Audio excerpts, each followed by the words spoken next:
안녕하십니까. 쇼키부동산입니다. 경기 남부의 직장인들이 선호하는 주거지가 있죠. 광교, 동탄, 수지입니다.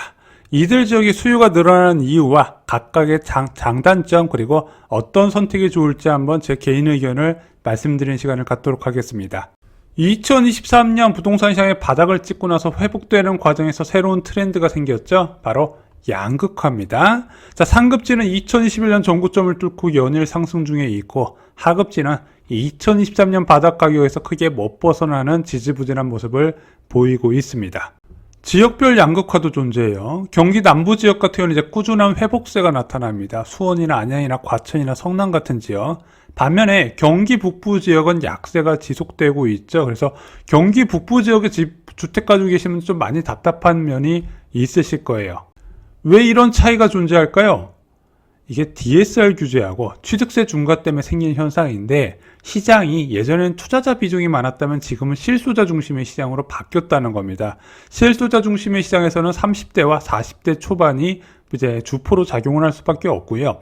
이 사람들이 어떤 기준으로 집을 사는지 봐야 되는데 결국에는 간단해요. 직장 근처에서 알아본다는 겁니다. 그러면은 어디가 일자리가 늘어나는지 보면은 간단하게 답이 나오는 문제라는 거죠. IT 산업과 반도체 산업의 고용 확대가 지금도 이루어지고 있습니다. 근데 그게 다 어디 중심으로 일어나고 있다?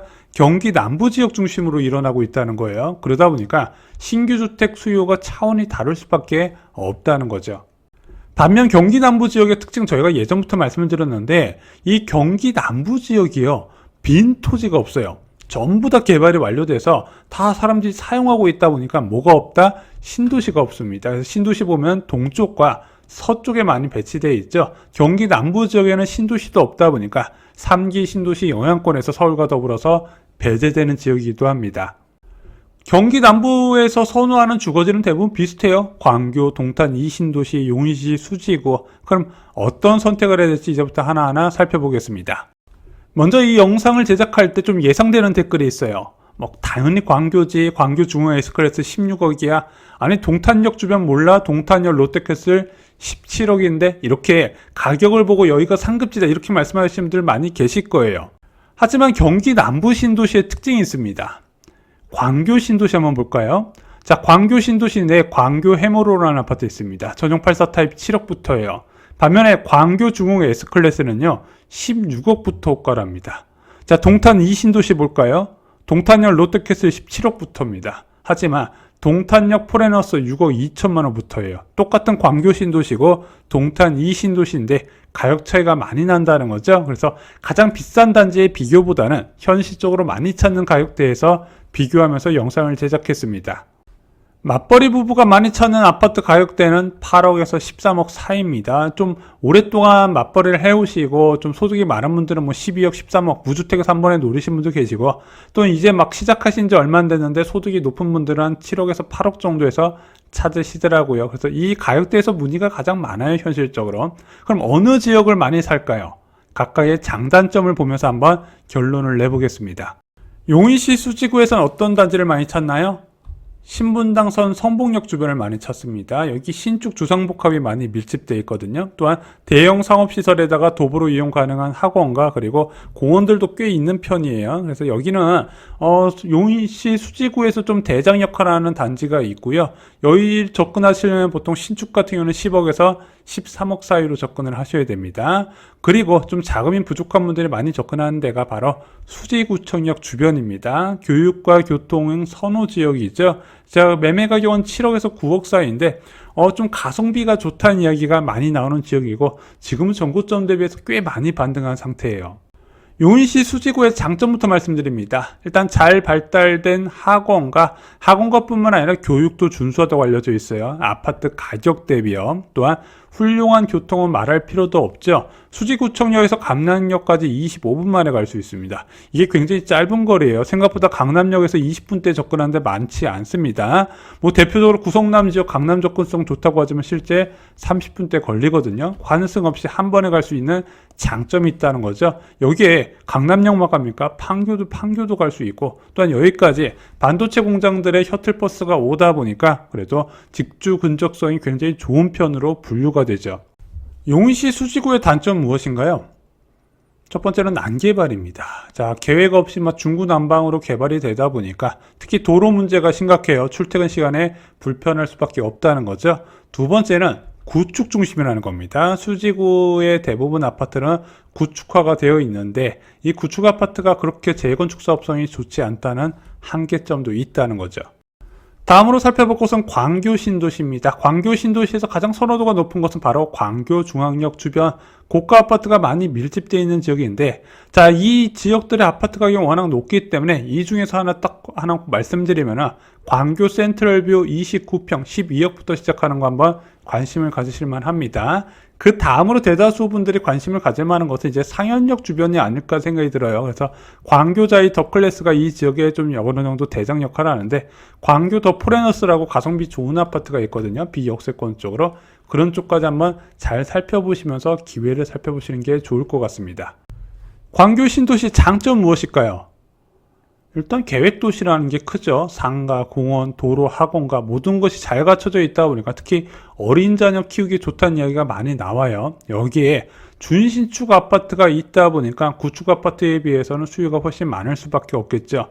광교 신도시의 장점 두 번째는 바로 직주 근접성입니다. 강남, 판교, 반도체 산업단지에 직장인들 수요가 많아요. 특히 광교 신도시는 삼성전자 직원들이 가장 선호하는 거주 지역 중 한 곳으로 알려져 있죠. 실제 많이 근무하고요. 또한 광교 신도시에 워낙 공공기관이 많이 있는데 그 공공기관 근무자들도 광교 거주를 굉장히 선호하다 보니까 수요가 끊임없이 오는 곳이다, 이렇게 보시면 됩니다. 광교 신도시 단점 무엇이 있을까요? 솔직히 광교 신도시는 단점을 찾기 어려운 도시예요. 저희가 예전에 이 광교 신도시에 대해서 영상을 제작했었는데 여기는 좀 대체 불가능한 입지를 갖고 있다, 이렇게까지 소개해드린 적이 있어요. 그나마 좀 단점을 꼽자면 첫 번째, 신도시 규모에 비해서 굉장히 큰 신도심에도 불구하고 학원들이 좀 부족하지 않냐, 이런 좀 생각이 들어요. 그러다 보니까 수지구에 있는 학원가에 의존하는 케이스도 많고요. 두 번째, 여기도 이제 입주 10년 차가 넘어가면서 내부 수리가 필요한 단계가 됐다는 정도는 알고 계시면 좋을 것 같습니다. 세 번째로 살펴볼 곳은 동탄 신도시입니다. 일단 동탄 이 신도시 하면은요, 제일 먼저 떠오르는 데가 동탄역 주변이죠. 교통, 상업, 기업의 중심지. 그래서 자금이 된다면 우포안을 먼저 추천드려요. 동탄역 시범 운암 퍼스빌, 동탄역 시범 더샵 센트럴시티, 동탄역 시범 하나 꿈의 그린, 프레스티지. 자, 근데 여기가 워낙 고가다 보니까 그 다음으로 선택할 수 있는 데가 결국에는 비역세권 단지가 될 수밖에 없습니다.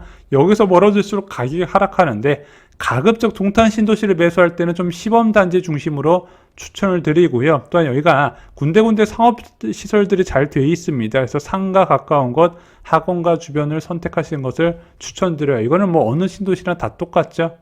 동탄 신도시 장점은 무엇이 있나요? 먼저 GTX A노선 삼성역이 개통 예정되어 있습니다. 아직 GTX 호재가 완전히 실현된 건 아니에요. 두 번째, 동탄 트램이 이제 곧 착공에 들어간다는 소식이 있고요. 세 번째, 동탄 인덕원성을 통해서 경기 남부 지역 교통의 중심지가 동탄이 될 수 있다는 거죠. 여기에 동탄 신도시 내에도 계속해서 기업이 들어오는 환경이 조성이 되고 있다는 것도 장점입니다.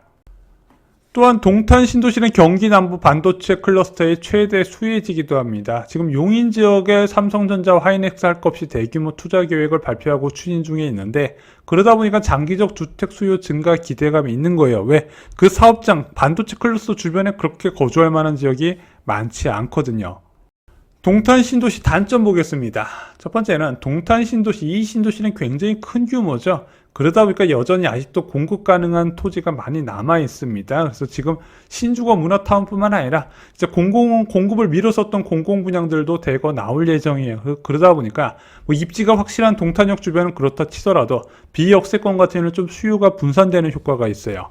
두 번째는 전세가율이 낮습니다. 전세가율이 낮다 보니까 투자금이 많이 들어서 투자 수요가 좀 다른 수지구나 광교에 비해서 덜 들어온 측면도 분명히 있어요. 높은 반도체 사업 의존도도 동탄 신도시 한계로 꼽히고 있습니다. 삼성전자 투자 규모와 집값이 연계되는 그림이 좀 나타나요. 2023년에 이제 삼성전자에서 용인 반도체 클러스터 발표했을 때 동탄 지역에서 빠르게 회복세가 나타났다가 2024년부터 삼성전자가 좀 안 좋은 분위기로 넘어가고 투자도 축소하는 거 아니냐, 이런 얘기가 나오다 보니까 동탄 지역도 더 이상 상승하지 못하고 지지부진한 움직임을 보이고 있거든요. 또한 동탄 지역은 이제 서울에서 물리적으로 거리가 워낙 떨어져 있다 보니까 수요가 제한적이다. 공급은 많은데 수요가 제한적이라는 한계가 있다는 거죠. 또한 동탄 신도시 내부에서도 교통이 좋은 곳은 이제 여기 가까워서 교통이 좋으면은 학원이 부족하고 학원이 많으면 교통이 안 좋고 이렇게 양자택일을 해야 되는 상황에 놓을 수도 있다는 점도 체크를 하셔야 됩니다. 수지, 광교, 동탄 이 신도시 중에서 어떤 것을 선택해야 될까요? 일단 자녀가 크고 교통과 교육이 중요하다 생각하시는 분들은 수직으로 좀 추천을 드리고 싶고요. 자녀가 어리고 환경을 중시하면서 교통도 중요하다 보시는 분들은 광교를 좀 추천을 드리고 싶습니다. 마지막으로 나는 반도체 산업 종사자고 신축이 좋고 넓은 게 좋다 하시는 분들은 동탄 이 신도시를 한번 말씀을 드려봅니다. 오늘 준비한 소식은 여기까지입니다. 영상이 도움이 되셨다면 좋아요 부탁드리고요. 주변에 이들 지역에 관심 많으신 분들께 영상 공유해 주시면 그분들께 큰 도움이 될 겁니다. 이상 영상 마치겠습니다. 감사합니다.